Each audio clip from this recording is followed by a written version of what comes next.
This narrative is not drawn from history. It's seeped from your inner world. Welcome to Silent Signs Stories. Shh. Do you hear that? No, not the outside. Not that endless hum in your ears. The world, the rush, the panic. We left those outside the door. Right now, you are standing at a threshold. In a moment, we will open a door. But this door doesn't lead to a room. This door leads inside you. This isn't Amherst. This isn't the year 1860. This is your mind. And in the center of that mind, a woman in white is sitting. Her name is Emily, but she isn't a historical figure. She is the very silence you've been too afraid to face. Tonight, I won't tell you a story. I'm going to take you on a journey into an infinity trapped between four walls. Are you ready to discover how far you can travel just by standing still? Close your eyes, or just focus on that flickering candle flame. Take a deep breath and lock the door. We begin. Why does a person lock their door? Is it out of fear? To hide? The modern world constantly screams at you, be visible, go out, mingle, speak up, shout, I am here. But Emily, she turned the lock the other way. She didn't lock the door to escape the world. She locked it to keep the world out. Think about it. Is your door open? Is your mind a public hallway where anyone can walk in with muddy shoes? Notifications, news, other people's opinions, judgments, they all stomp across the carpets of your mind.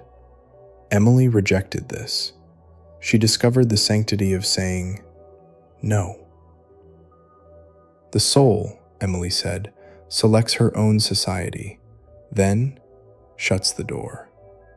This isn't loneliness, this is purification. I want you to feel it right now. Imagine leaning your back against that locked door. Outside, there is chaos. Outside, there are expectations.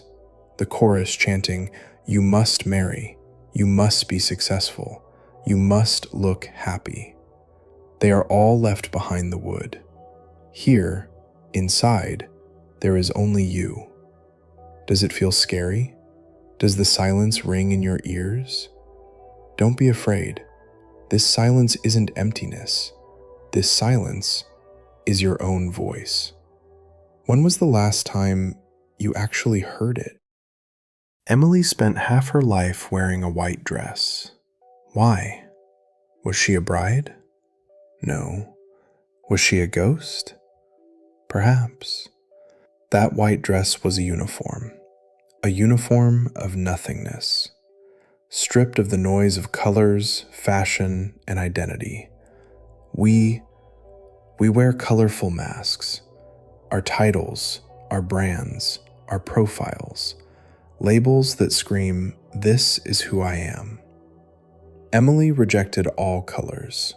She chose white, because white is the only color upon which anything can be written. White is light itself. Imagine yourself in that white dress. You have no gender, no age, no social status. You are simply pure existence. People don't see you. The townspeople call you crazy. They call you the myth. Do you care? When you are invisible, you are free. When no one expects anything from you, you can be everything. Emily was an emperor in her room. Those outside were merely subjects. Think of the energy you waste trying to be seen, to be liked, to be validated. Now, throw that heavy cloak off your shoulders. Just be a white light. You feel lighter, don't you? This was Emily's secret. By choosing to be no one, she became everything. So, what will you do in this room? Won't you get bored? Emily looked out of that window for 20 years, and she saw more than we ever do. We travel the globe, yet we see nothing. We look, but we do not notice. Emily's eyes were microscopes. Step closer to the window. Look at the garden. Do you see ordinary grass? Emily saw a drama there. She saw a war. She saw the savagery in a bird eating a worm. She saw the erotic and cosmic union of a bee landing on a flower. Paradise, she implied, is not a place elsewhere. Paradise is a backyard viewed with attention. Focus your mind. Focus on the smallest thing in your life. The steam rising from your coffee. The rain droplet hitting the glass. If you look deep enough, you can see the ocean in that droplet. Adventure isn't about going thousands of miles away. Adventure is deepening where you stand. Emily traveled vertically, downward, to the depths, to the roots. We live horizontally, skating on the surface. She dug, and in that patch of soil in her garden, she found all the laws of the universe. Where is your window?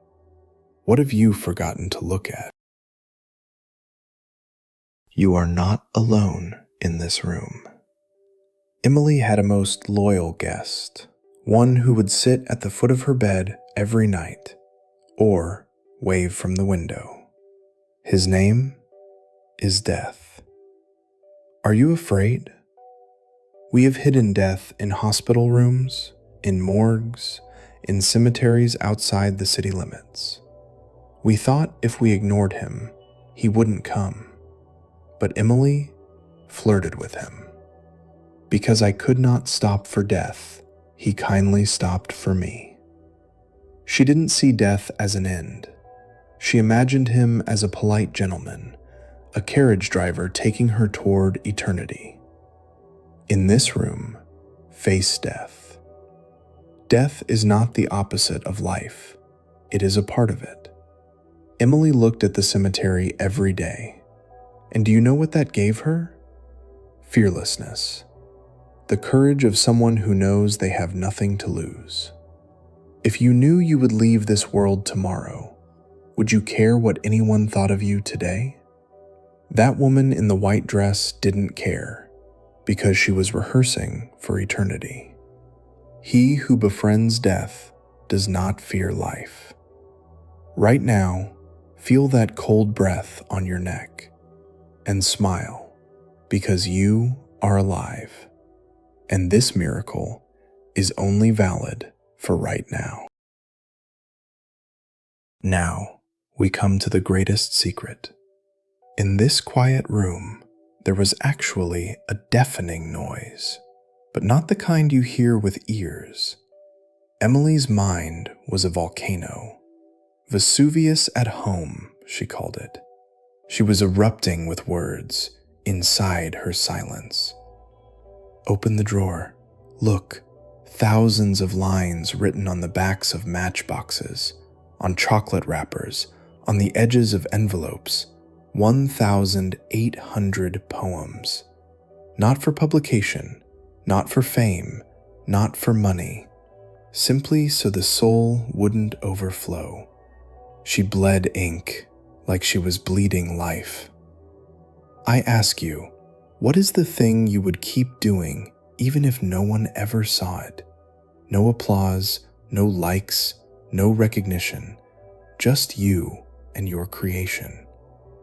Modern humans cannot perform without an audience, but Emily played to an empty theater and put on the most magnificent show, because she viewed fame as the auction of the mind. Where do you keep your treasure? When will you release that volcano inside you? Maybe there are things you need to write, draw, or say, not for others, but just because they need to exist. Emily taught us this: to create is to breathe. The rest is just marketing. We have reached the end of the journey. Or perhaps we are just at the beginning. Emily Dickinson physically left that room in 1886, but her mind still echoes behind that locked door in eternity. She was not the recluse of Amherst. She was the freest woman in the universe, because she knew the brain is wider than the sky. The brain is deeper than the sea. Now, when you close this video, don't return to life immediately. Stay in that nothingness for a few minutes. Settle into your own room, into your own mind, not as a stranger, but as the owner. The noise outside will start again, but now you know, inside, behind that locked door, you have a garden that no one can touch. There, you can be nobody. And believe me, being nobody is far more enchanting than trying to be somebody. What did Emily say? I'm nobody. Who are you? Are you nobody too? Then there's a pair of us. Don't tell. They'd advertise, you know? Shh. Welcome to the club.